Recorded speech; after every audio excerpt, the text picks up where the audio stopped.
மகிழ்மா views சேனலுக்கு உங்களை அன்புடன் வரவேற்கிறேன். ஹெல்தி அண்ட் டேஸ்டியான ராகி மா கொழுக்கட்டை எப்படி செய்கிறதுன்னு பார்ப்போமா? வாங்க.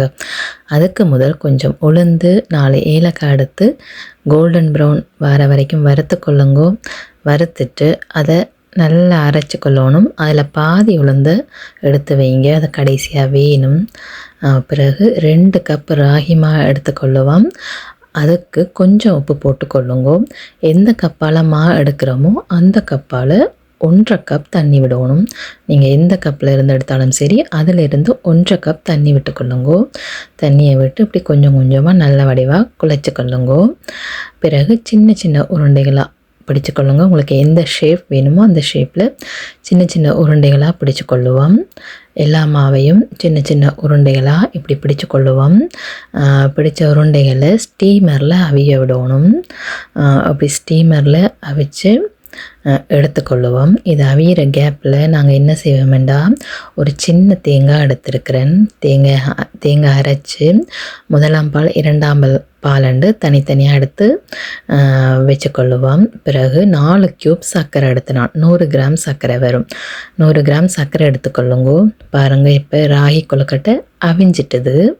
இப்போ என்ன செய்வோம், ஒரு சட்டியில் 2ஆம் பால் விடுங்கோ. அதில் இந்த கரைச்சி வச்சுருக்கிற சர்க்கரை எடுத்து அதையும் அதுக்குள்ளே விடுங்கோ. பிறகு என்ன செய்யணும், அந்த அரைச்ச உளுத்தமாக இருக்குது தானே, அதில் 2 அல்லது 3 ஸ்பூன் அதில் போடுங்கோ.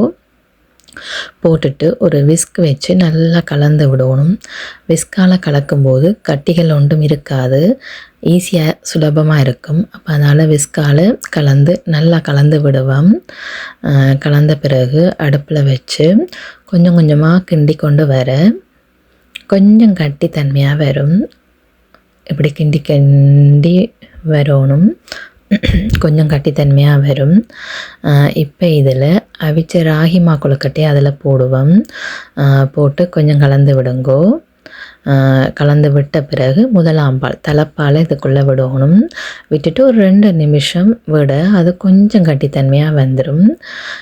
வந்த பிறகு இந்த வறுத்த உளுத்தம்பருப்பு இருக்குது தானே, அதையும் கொஞ்சம் இதுக்குள்ளே போடுங்கோ. போட்டு கிண்டி விட கொழுக்கட்டை ரெடி ஆயிட்டுது. இப்போ பாருங்கள், ராகி மா கொழுக்கட்டை ரெடி ஆகிட்டுது. டேஸ்டியாக சூப்பராக இருக்கும். கட்டாயம் ட்ரை பண்ணி பாருங்கள். ட்ரை பண்ணி பார்த்துட்டு கமெண்ட் பண்ணுங்கள்.